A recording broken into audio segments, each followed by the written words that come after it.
بسم اللہ الرحمن الرحیم۔ محترم ناظرین، السلام علیکم ورحمۃ اللہ وبرکاتہ۔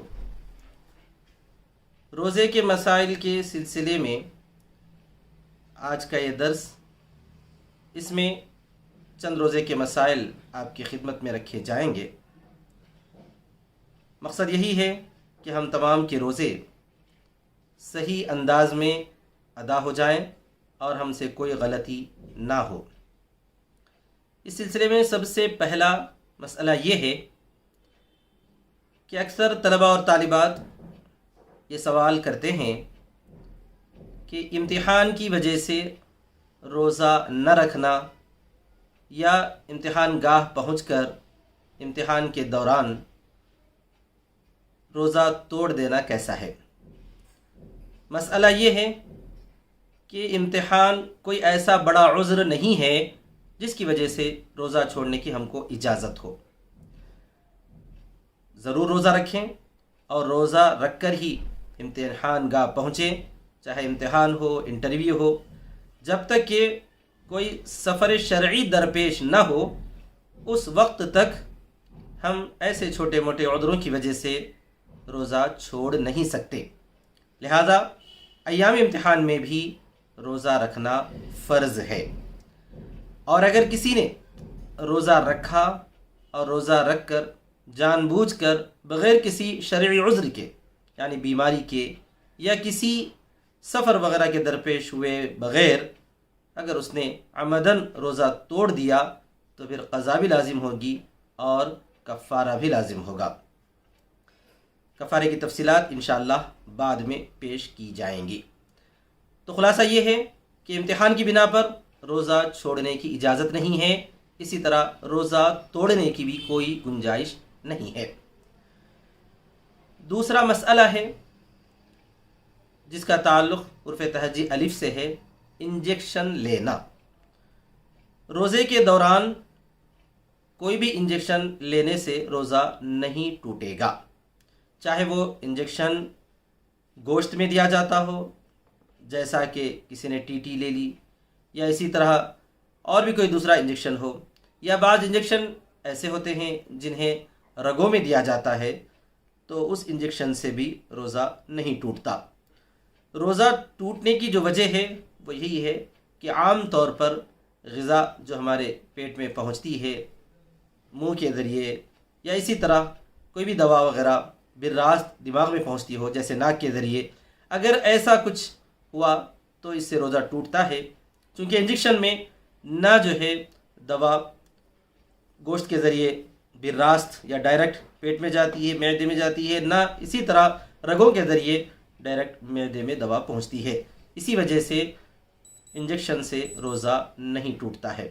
انجیکشن کی مثال ایسی ہی ہے جیسا کہ کسی آدمی کو، کسی روزے دار کو اگر کسی زہریلے کیڑے وغیرہ نے کاٹ لیا تو اس کا اثر بھی رگوں کے ذریعے یا جو ہے جسم کے ذریعے، جسم کے مختلف اعضاء تک پہنچتا ہے تیزی کے ساتھ، اور شدید درد اور تکلیف ہوتی ہے، بڑھتا ہے، لیکن اس میں بھی صراحت یہ ہے کتابوں کے اندر کہ زہریلا کیڑا وغیرہ کاٹنے کی وجہ سے، جیسے کہ سانپ بچھو وغیرہ، اس سے بھی روزہ نہیں ٹوٹتا۔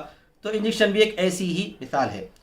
ہاں، یہ بات ضرور ہے کہ روزے کی تکلیف کو کم کرنے کے لیے، جیسا کہ ہمارے اپنے ماحول میں کہتے ہیں روزہ لگنا یعنی روزے کی جو مشقت محسوس ہوتی ہے اس مشقت کو دور کرنے کے لیے، آرام حاصل کرنے کے لیے کوئی آدمی دوا کے طور پر انجیکشن لیتا ہے تو یہ مکروہ ہے، نامناسب ہے۔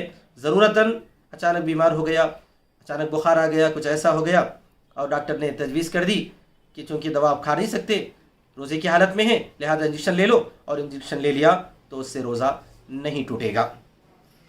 اس کے بعد اور ایک اہم مسئلہ ہے، آج کل نیا جو چل رہا ہے وہ ہے انہیلر کا لینا۔ انہیلر تو آپ جانتے ہیں، جس کو دمے کا مرض ہوتا ہے، سانس پھولنے کا، سانس چڑھنے کا، اس مرض میں ان کو جو ہے ضرورت پیش آتی ہے کہ وہ جو ہے کچھ ایسی دوا لے کر پف لے لیں۔ لینے سے کیا روزہ باقی رہے گا یا ٹوٹ جائے گا؟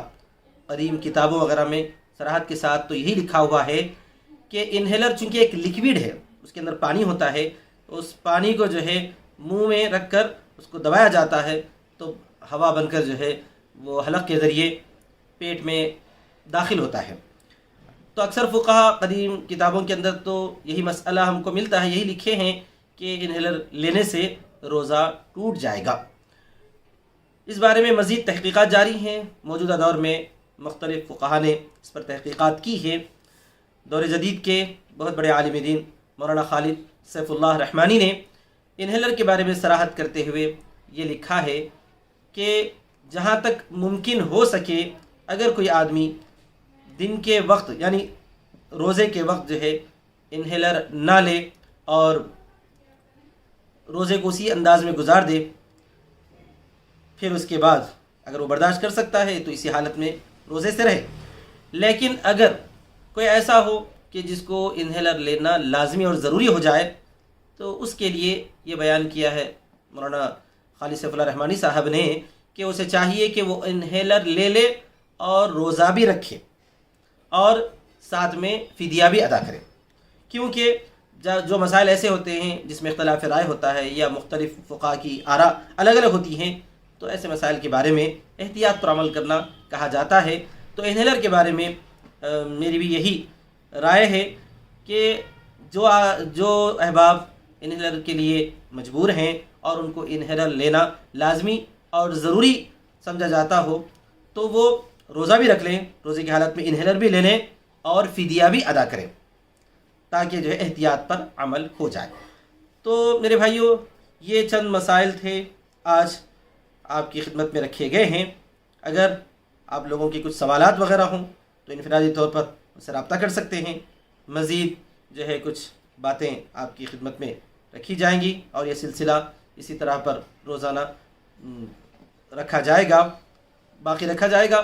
اور میں یہ گزارش کرتا ہوں کہ جو حضرات پہلے دوسرے قسط میں جو ہے شریک نہیں تھے یا انہوں نے ان اقساط کو نہیں دیکھا تو وہ یہ بھی اقساط دیکھ لیں تاکہ ہمیں روزے کے مسائل سے واقفیت ہو اور ہمیں فائدہ ہو جائے۔